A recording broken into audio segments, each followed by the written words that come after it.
Hello my dear students, welcome करता हूँ मैं भारत पंचाली और केमिस्ट्री गुरुजी अगेन आप सबका एक बहुत ज़्यादा इंपॉर्टेंट वीडियो में। तो आज की वीडियो में हम लोग बात करने वाले हैं diamond questions of the chapter aldehyde ketones and carboxylic acid. इस वीडियो में हम लोग मोस्ट इंपॉर्टेंट एनसीईआरटी क्वेश्चंस करने वाले हैं aldehyde ketones and carboxylic acid के। एंड कोशिश यही की जाएगी कि जो भी इससे इंपॉर्टेंट एनसीईआरटी के कंसेप्ट बनते हैं वो सारे इस वीडियो में आ जाए, है ना। तो बहुत हेल्पफुल रहने वाली है। इससे पहले मैं बताना चाहूँगा, देखो डायरेक्ट क्वेश्चन करना कभी भी एक अच्छा डिसीजन नहीं होता है। अगर आपको चैप्टर नहीं आता तो आप इसकी रिवीजन के लिए 30 मिनट्स रिवीजन की वीडियो देख सकते हो, वन शॉट देख सकते हो, शॉर्ट नोट्स प्रोवाइड करके वहाँ से हेल्प ले सकते हो। और प्रीवियस ईयर क्वेश्चन तो सबके लिए मस्ट हैं, सबको करने चाहिए। इस लेक्चर के नोट्स मिल जाएंगे आपको टेलीग्राम चैनल जो कि भारत पंचाल सर के नाम से है, इंस्टाग्राम हैंडल है भारत पंचाल 92। और अगर आप टेलीग्राम पर नहीं हो तो आप व्हाट्सएप चैनल भी ज्वाइन कर सकते हो, केमिस्ट्री गुरुजी के नाम से व्हाट्सएप पर चैनल है। सारे लिंक आपको डिस्क्रिप्शन में मिल जाएंगे। तो चलिए सबसे पहला क्वेश्चन चलते हैं कि राइट द आईपीएसी नेम। तो आपको नाम करना है, तो कैसे करेंगे? First of all we have to select the chain, so this will be your chain. Numbering करेंगे तो इस साइड से 1 2 3 4 5 6 7 7 कार्बन है। हेप्टेन और 2 पर कीटोनिक ग्रुप है तो इसका नाम हो जाएगा हेप्टेन 2 ऑन। क्या हो जाएगा भैया? Heptane 2 on. अगले वाले पे आ जाओ, नेक्स्ट है जैसे कि ये हो गया। अब यहाँ पर क्या होगा, कार्बन कंटेनिंग फंक्शनल ग्रुप है उसको चेन में ले लोगे और यहाँ से 1 2 3 4 5 6 4 पे बी आर है तो उसका नाम होगा ब्रोमो। 2 पे सी एच 3 है, 4 ब्रोमो, 2 मिथाइल और चेन में 6 कार्बन है तो हेक्स सिंगल बॉन्ड है एन एंड 1 पर सी एच ओ है 1 अल। अब इसके बाद आ जाओ बेंजीन है और उसके बाद बाहर एक ओपन चेन है। देखिए आपको ये देखना है कि यार फंक्शनल ग्रुप किस में है, और obviously functional group carbon containing है तो चेन वहीं से शुरू होती है जहाँ पर ये खड़े होते हैं। तो ये हो जाएगा 1 2 3। 3 पे बेंजीन है और बेंजीन जब चेन के बाहर होता है तो उसका नाम हुआ करता है फिनाइल, तो इसका नाम हो जाएगा 3 फिनाइल। इस चेन में कितने कार्बन है? 3, तो प्रोप 2 पर डबल बॉन्ड है 2 इन एंड 1 पर सी एच ओ है 1 अल।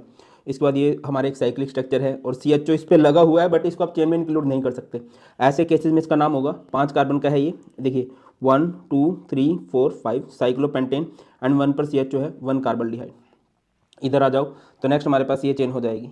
नंबरिंग यहीं से करेंगे, क्या हो जाएगा भाई? 1 2 3 4 5 5 है तो 5 कार्बन है, 5 कार्बन क्या बोलेंगे? पेंट, 2 पर डबल बॉन्ड है 2 इन एंड 1 पर सी एच ओ है 1 अल, तो इसका नाम हो जाएगा पेंट 2 इन 1 अल। इधर आ जाओ, ये क्या है? Benzene, C double O benzene, इसे बोलते हैं बेंजोफिनोन। एक छोटा सा नाम आपके लिए, आपकी पेशे खिदमत है बिरादर्स, इसका नाम क्या होगा? Benzene C double bond O C S 3। Let's see कितने बच्चे सही होता है, बहुत ईजी सा है ये नाम। ये आगे आ जाओ, 4 मिथाइल पेंट 2 इन 3 इन 2 ओन है। अब आपको नाम दे रखा है उससे आपको स्ट्रक्चर बनाना है। तो पेंट मतलब कितने कार्बन होते हैं? 5, 1 2 3 4 5, है ना। और 3 पर कीटो इन है तो 3 पर इन लगा दो, 2 पर ओन है 2 पर डबल, और 4 पे मिथाइल है, यहाँ से फोर्थ पोजीशन ये मानी जाएगी। और बेटा जी प्लीज़ हाइड्रोजन जरूर लगा देना, मैं गलती कर देता हूँ आप गलती मत कर देना यार, ठीक है। उसके बाद पैरामिथाइल बेंजल्डिहाइड। बेंजल्डिहाइड क्या होता है? जब बेंजीन के ऊपर लगा हो C H O. Para-methyl, para मतलब फोर्थ पोजीशन पर मिथाइल ग्रुप होता है। उसके बाद ब्यूटेनल, ब्यूट का मतलब कितने कार्बन होते हैं? 1 2 3 4, और 3 पे मिथाइल है। अच्छा यहाँ पर सी एच ओ लगा दो, ये फर्स्ट पोजीशन कहलाएगी जहाँ से सी एच ओ स्टार्ट हुआ 1 2 3, इसके रिस्पेक्ट में ये थर्ड पोजीशन होगी C H three C H three C H two. मैं एक बात कई बार कहता हूँ कि अगर आपको केमिस्ट्री का पेपर आता है तब भी टाइम से पहले होगा, और अगर आपको केमिस्ट्री का पेपर नहीं आता तब भी टाइम से पहले होगा। देखो जिसको नहीं आता उसको तो टाइम से पहले हो ही गया। अब जिसको आता भी है ना, मतलब केमिस्ट्री का पेपर इतना लेंथी नहीं होता कि आप मतलब पेपर कंप्लीट ना हो, ऐसा मतलब मैंने अभी तक तो सुना नहीं है। बाकी इस बार कुछ चमत्कार हो जाए भाई, कुछ कह भी नहीं सकते, जनरली ऐसा नहीं होता है। तो आपके पास प्रॉपर टाइम होता है तो थोड़ा सोच समझ के करना, मैं ये कहना चाह रहा हूँ। आगे मूव करते हैं। Arrange the following compounds in decreasing order of boiling point. देखिए बॉइलिंग पॉइंट की अगर मैं बात करता हूँ, सबसे कम होता है हाइड्रोकार्बन का, हाइड्रोकार्बन से ज़्यादा होता है हेलोल्केन्स का, हेलोल्केन से ज़्यादा होता है ईथर्स का, ईथर से ज़्यादा होता है एल्डिहाइड का, से ज़्यादा होता है कीटोन्स का, से ज़्यादा होता है अमाइंस का, से ज़्यादा होता है अल्कोहल का, और अल्कोहल से भी ज़्यादा होता है कार्बोक्सिलिक एसिड का। अगर मैं कंपेरेबल मोलिकुलर मास की बात कर रहा हूँ कि उनका मास मिलता जुलता है, तो यहाँ पर अलग अलग फंक्शनल ग्रुप हैं। तो इनमें सबसे कम किसका होगा? हाइड्रोकार्बन का, उससे ज़्यादा होगा ईथर का, से ज़्यादा होगा एल्डिहाइड का, और उससे भी ज़्यादा किसका होगा? अल्कोहल का। अगला क्वेश्चन है, arrange the following compounds in the increasing order of their reactivity order towards nucleophilic addition reaction. देखिए जब न्यूक्लियोफाइल ऐड होता है तो वो देखते हैं स्टेरिक हिंड्रेंस सबसे कम होनी चाहिए, कम से कम होनी चाहिए, बल्किनेस मतलब कम होनी चाहिए, भीड़ भाड़ कम होनी चाहिए। और दूसरा ये है कि जिस कार्बन पे अटैक होना है, न्यूक्लियोफिलिक अटैक करना है, उसके पास इलेक्ट्रॉन्स की कमी होनी चाहिए, मतलब उसके आसपास इलेक्ट्रॉन देने वाले ग्रुप ज़्यादा ना हो। जितनी भीड़ भाड़ कम होगी उतने अच्छे से अटैक होगा। इथेनल है, प्रोपेनल है, प्रोपेनॉन है, ब्यूटेनॉन है। अब आप खुद से देखो कि यहाँ पर सबसे वीक कौन सा लग रहा है आप लोगों को? ऑब्वियसली इथेनल, है ना। और नाम से ही साउंड कर रहा है सबसे ज़्यादा कौन होगा? ब्यूटेनॉन, ये सबसे ज़्यादा बल्कि ग्रुप होगा। फिर प्रोपेनॉन, प्रोपेनॉल। सर प्रोपेनॉल और प्रोपेनॉन ये तो जैसे हैं, एक जैसे नहीं। देखिए प्रोपेनॉन क्या है, CH3 C double bond O CH3, और प्रोपेनॉल क्या है, C डबल बॉन्ड O, इधर है CH3 CH2 CH3, इधर H। मतलब यहाँ पर तो एक छोटू ग्रुप है ना, यहाँ पर तो बड़े बड़े ग्रुप है। ये एल्डिहाइड और कीटोन्स की अगर कभी भी कंपेयर किया जाए न्यूक्लियोफिलिक एडिशन की तरफ रिएक्टिविटी, तो हमेशा एल्डिहाइड ज़्यादा रिएक्टिव होंगे। आगे आ जाओ, बेंजल्डिहाइड, पैराटोल्डिहाइड, पैरानाइट्रोबेंजल्डिहाइड, एसिटोफिनोन। तो इसमें क्या होगा भाई, अब देखो यार एल्डिहाइड और कीटोन का कभी भी कंपैरिजन हो जाए तो कीटोन हमेशा हार जाएगा, एसिटोफिनोन सबसे कम हो जाए।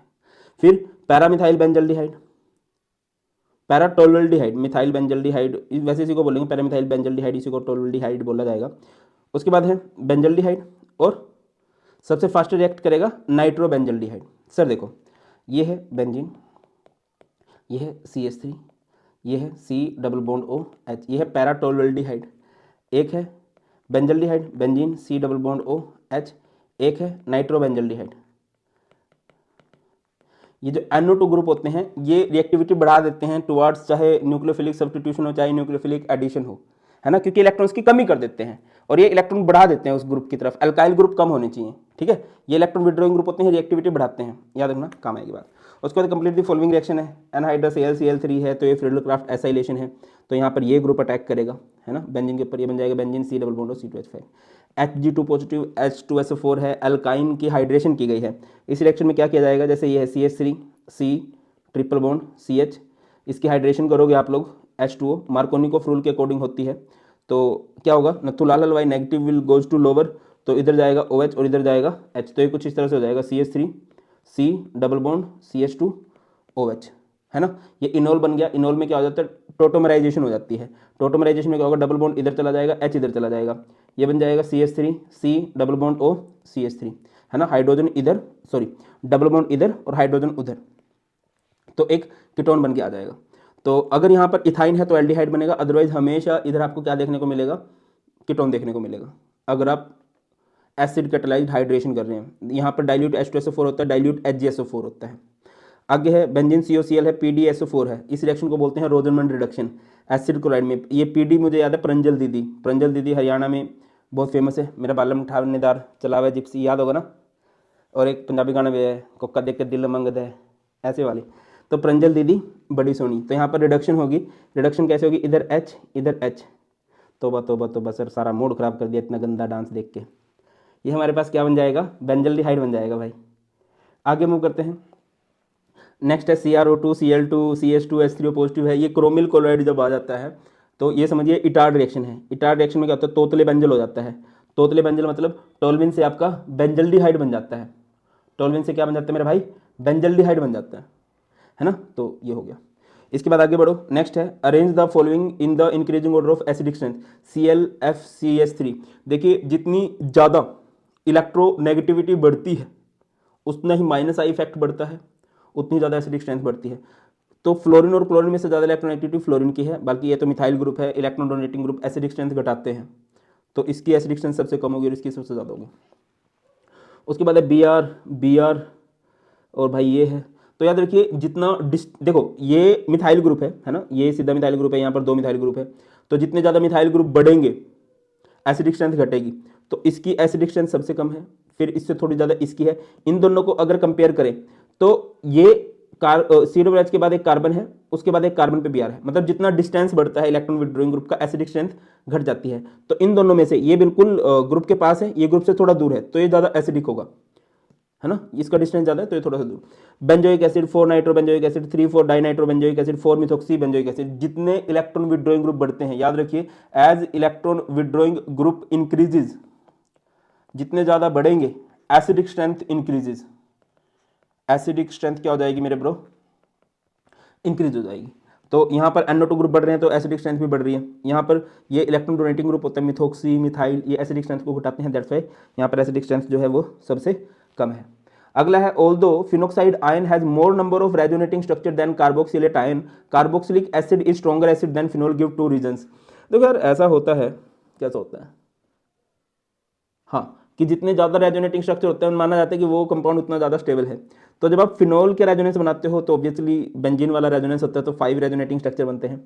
और अगर आप कार्बोक्सिलेट आयन, ठीक है, का बनाओगे तो यहाँ पर 2 रेजोनेटिंग स्ट्रक्चर बन रहे हैं, बट देखा गया कि ये ज़्यादा स्ट्रॉन्गर एसिड है इसके कंपैरिजन में। अब देखिए सीन क्या है, जैसे ये मेरे पास कार्बोक्सिलिक एसिड है, RC डबल बॉन्ड OH है। अब मैं कब बोलूँगा जब एसिडिक है, अगर ये H पॉजिटिव को रिलीज कर दे तो आप क्या ऑब्जर्व करोगे, ये बन जाएगा RC डबल बॉन्ड O, इधर O, H चला गया, H चला जाएगा तो इलेक्ट्रॉन छोड़ के जाएगा, है ना। तो पाई सिग्मा लोन पेयर, तो ये इधर जाएंगे और ये इधर चला जाएगा। तो क्या देखोगे आप लोग, ये R ये C ऑक्सीजन पे नेगेटिव और यहाँ पर डबल बॉन्ड बन रहा है। तो आप समझ रहे हो कि जो नेगेटिव चार्ज का डिस्ट्रीब्यूशन है वो हो रहा है over oxygen, and oxygen is an electronegative element. तो सही है यार, अगर कोई इलेक्ट्रोनेगेटिव एलिमेंट है जिसको जो इलेक्ट्रॉन को होल्ड करके रख सकता है, अगर उस पर नेगेटिव है तो दिक्कत वाली बात नहीं है। ऑन दी अदर हैंड अगर आप फिनोल की बात करते हो, जैसे मेरे पास फिनोल है ना, फिनोल मतलब बेंजीन के ऊपर OH, अगर ये H पॉजिटिव देगा तो ये क्या बन जाएगा, फिनोक्साइड आयन बन जाएगा कुछ ऐसे। हाँ तो सर इसमें भी तो नेगेटिव चार्ज ऑक्सीजन पे, ठहरो जरा, अब ये क्या हो गया, तो ठीक है ये कुछ ऐसा बन गया था। तो ऑक्सीजन क्या करेगा, अपने लोन पेयर आगे शिफ्ट मारेगा और ये बॉन्ड आगे जाएगा। अब यहाँ पर कार्बन के ऊपर नेगेटिव चार्ज रिडिस्ट्रीब्यूट हो रहा है ना, कार्बन के ऊपर नेगेटिव चार्ज घूम रहा है, तो कार्बन इतने इलेक्ट्रोनेगेटिव नहीं होते हैं। तो ये लिखा गया phenoxide ion has non equivalent resonance structure in which the negative charge is at lesser electronegative carbon atom, whereas in case of carboxylate ion both the structure are equivalent, the negative charge is delocalized over 2 electronegative oxygen atom, ठीक है ना। so the carboxylate ion is more resonance stabilized than phenoxide ion। Clear है भाई, ये simple. आगे बढ़ते हैं, give simple chemical test to distinguish between acetophenone and benzophenone. देखिए अगर कभी भी मिथाइल कीटोन है एक जगह पर, मिथाइल कीटोन और एक जगह पर मिथाइल कीटोन ना हो, तो वहां पर 101% आप कौन सा टेस्ट लगा सकते हो, आइडोफॉर्म टेस्ट लगा सकते हो। आइडोफॉर्म टेस्ट में क्या होता है, I2 एंड NaOH के साथ रिएक्शन कराते हो, जहां पर मिथाइल है तो वहां पर आइडोफॉर्म बनेगा, बाकी जो पोर्शन बनता है उससे बनता है सोडियम सोल्ट ऑफ एसिड, और एक बनता है पनियल नाई। पनियल नाई का मतलब होता है पानी H2O एंड नाई Na। अब जैसे इसमें करो बेंजोफिनोन है, इसमें आपको नहीं दिख रहा होगा कहीं भी मिथाइल ग्रुप, और अगर मिथाइल ग्रुप नहीं है तो आप इसकी जब I2 NaOH के साथ रिएक्शन कराओगे तो नो रिएक्शन आएगा। तो हमेशा याद रखिए अगर कोई कीटोन है, ऐसा कीटोन जिसमें मिथाइल ग्रुप है, और एक कीटोन ऐसा है जिसमें मिथाइल ग्रुप नहीं है, तो वहां पे 101% कौन सा टेस्ट लगा दो, आइडोफॉर्म टेस्ट लगा दो। उसके बाद नेक्स्ट है फिनोल एंड बेंजोइक एसिड। देखो यार कुछ ना कुछ कंपाउंड्स के लिए फिक्स टेस्ट होते हैं, लाइक मैं आपको बताऊं बेंजोइक एसिड के लिए, इवन कोई भी कार्बोक्सिलिक एसिड है उसके लिए NaSCO3 टेस्ट आता है जो उसी पे चेंज शो करेगा। देखो जैसे फिनोल पे अगर आप NaSCO3 डालोगे तो कुछ नहीं होगा, बट अगर आप बेंजोइक एसिड पे NaCO3 डालोगे तो होगा क्या, इस H की जगह पर ये Na चला जाएगा, ये H आएगा इधर, ये क्या बन गया H2CO3। अगर H2CO3 को सही से लिखोगे तो ये H2O एंड CO2 बन जाएगा। यहाँ पर CO2 गैस की एफ्लोरेसेंस होती है, CO2 गैस के बुलबुले उठते हैं, तेज बुलबुले उठते हैं। अगला है benzoic acid and ethyl benzoate.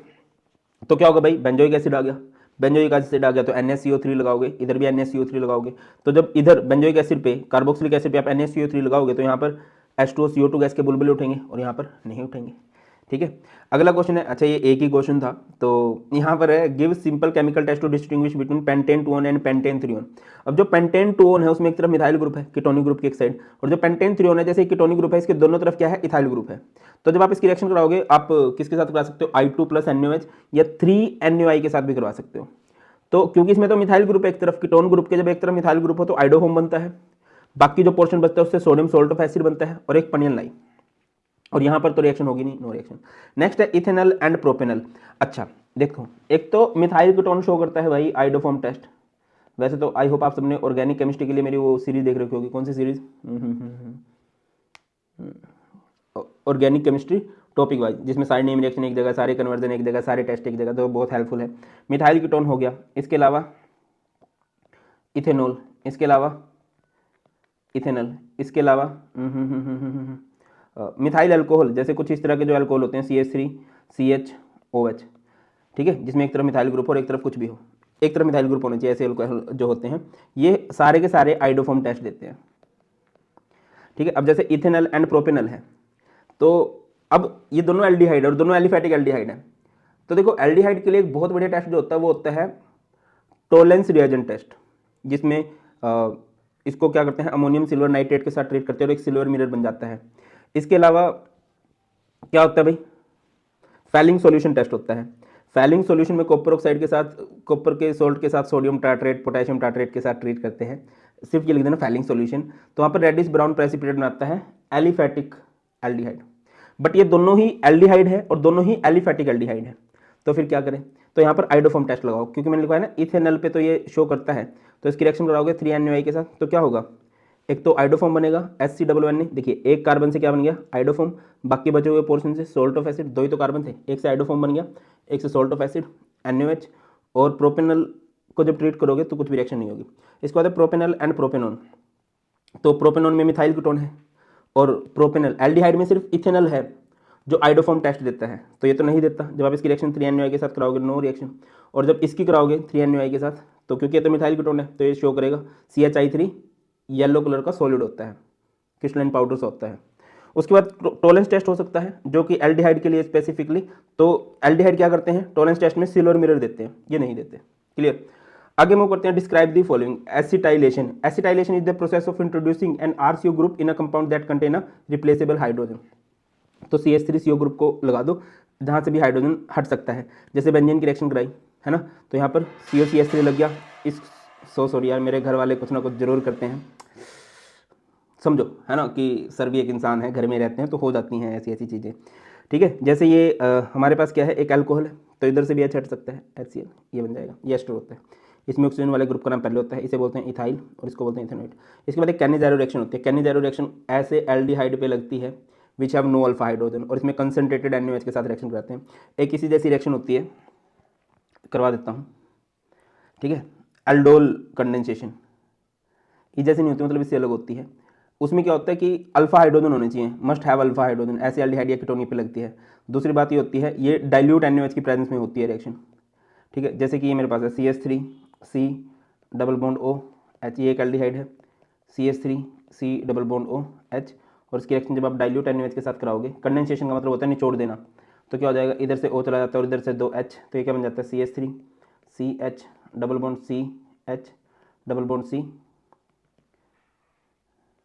यहाँ पर तो सिंगल ही आएगा इस तरह से, ठीक है।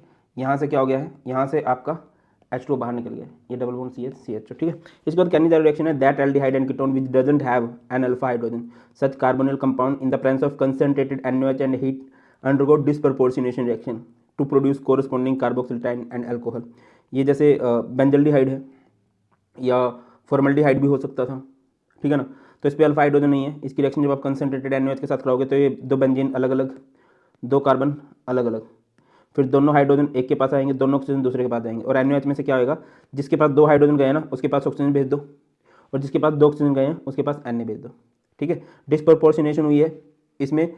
डिस्प्रपोर्शनेशन कैसे, ऑक्सीडेशन में रिडक्शन में, जैसे एल्डिहाइड है, अगर एल्डिहाइड से अल्कोहल बन गया इट मीन्स रिडक्शन हो गई इसकी, और अगर एल्डिहाइड से कार्बोक्सिलिक एसिड बन गया तो इट मीन्स इसकी ऑक्सीडेशन हो गई है। आगे है क्रॉस एल्डोल कंडेंसेशन, जैसे भी एल्डोल कंडेंसेशन कराई थी वैसे ही क्रॉस एल्डोल कंडेंसेशन होती है। इसमें क्या होता है, आप अलग अलग ग्रुप लेते हो, अल्फा हाइड्रोजन होने, उनमें से एक के पास अल्फा हाइड्रोजन होने, जो दोनों के पास हो तो सोने पे सुहागा वाली बात है। When two different aldehyde and ketone with at least one alpha hydrogen atom react in the presence of dilute alkali, ठीक है। ये CH3 C double bond OH है, ये CH3 C double bond O CH3 है, ये है ग्रुप नंबर 1, ये है ग्रुप नंबर 2, ठीक है। ये O और इसके H2 बाहर निकल जाएंगे, और बाकी जो बचेगा CH3 CH CH C CH3 double bond O ये आपस में जुड़ जाएंगे। अच्छा, ये है ग्रुप 1, ये है ग्रुप 2। जब दो अलग अलग होते हैं ना, तो देखिए ये तो 1 2 की रिएक्शन करा दिया आपने, तो पॉसिबिलिटी इधर 1 1 की भी है कि ये खुद के साथ रिएक्शन कर जाता, 2 2 की भी है, 1 + 2 की तो आपने पहले ही करा दी, और 2 + 1 की भी है। आप समझ रहे हो मैं क्या कहना चाह रहा हूँ। 2 + 1 का मतलब क्या है कि जैसे कीटोनिक ग्रुप आप पहले ले लो, CH3 C double bond O CH3, और 1 का मतलब क्या है कि आपने इधर ले लिया ethanol CH3 C double bond OH, तो इसके ऑक्सीजन और इसके हाइड्रोजन बाहर निकल जाएंगे। यहाँ पर क्या बच गया, CH3 C CH3 double bond CH C double bond OH, क्या मिसिंग है यहाँ पर, डाइल्यूट NaOH मिसिंग है।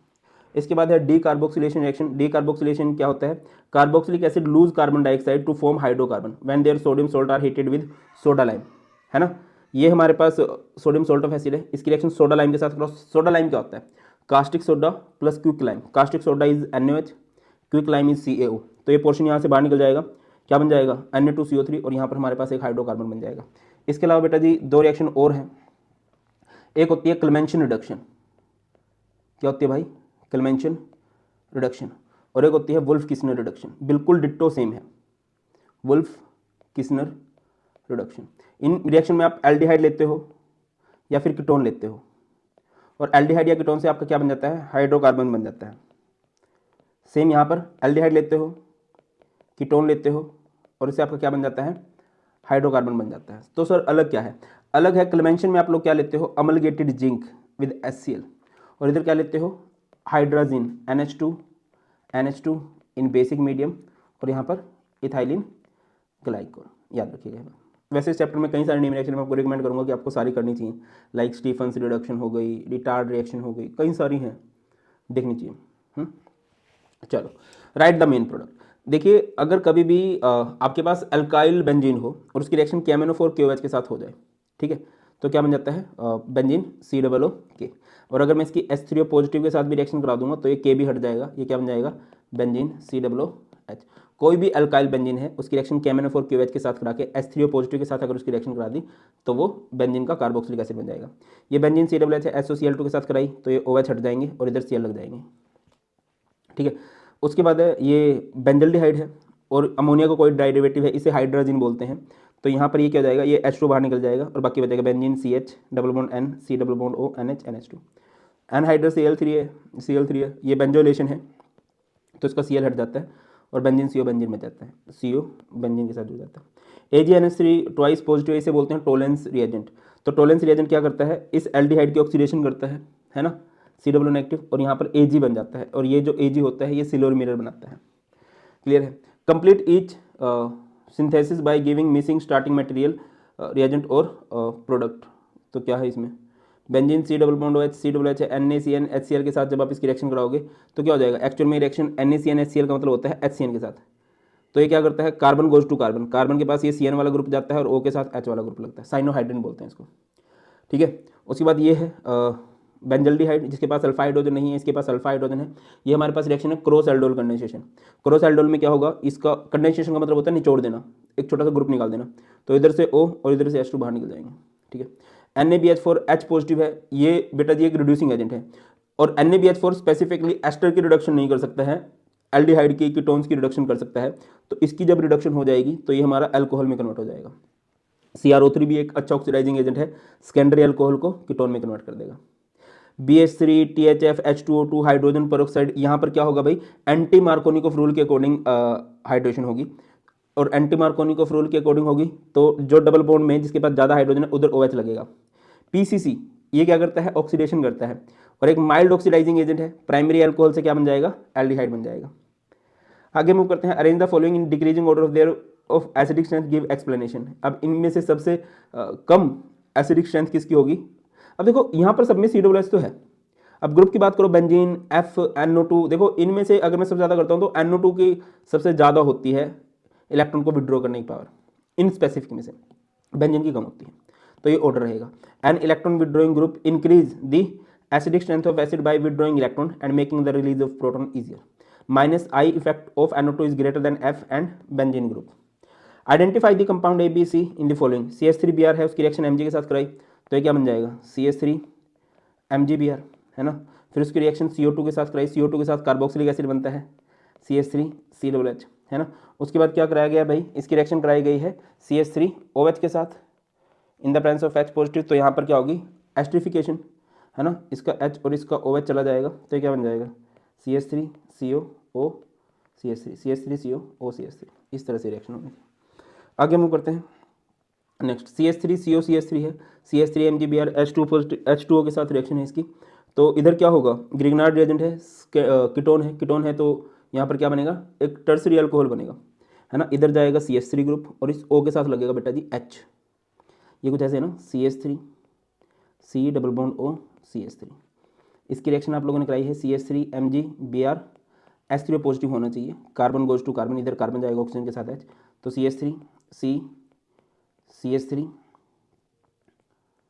और इधर भी CH3, इधर जाएगा OH। उसके बाद क्या है, Na मेटल है और फिर उसके बाद ईथर है, तो क्या होगा भाई, यहाँ से H हटेगा, Na इसके साथ रिएक्शन करके यहाँ पर ये एसिडिक प्रॉपर्टी शो करेगा, थोड़ी बहुत जो होती है, वैसे तो नहीं होती है, तो यहाँ पर Na आ गया। फिर इसकी रिएक्शन CH3Br के साथ है तो क्या होगा, मेटल लव्स नॉन मेटल, ये चीज़ बाहर निकलेगी, और यहाँ पर CH3 ग्रुप लग जाएगा।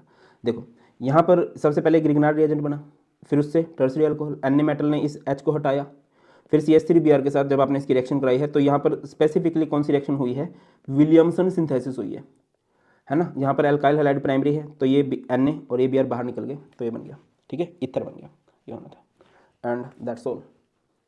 आई होप कि सब कुछ क्लियर है। स्टिल कुछ भी डाउट्स हैं मैं रिकमेंड करूँगा 30 मिनट्स रिवीजन वीडियो देख लेना या वन शॉट देख लेना। फिर भी डाउट रहते हैं आप कमेंट सेक्शन में बता सकते हो। बहुत जल्द मिलते हैं, ख्याल रखिए। God bless you all, please take care. जय हिंद।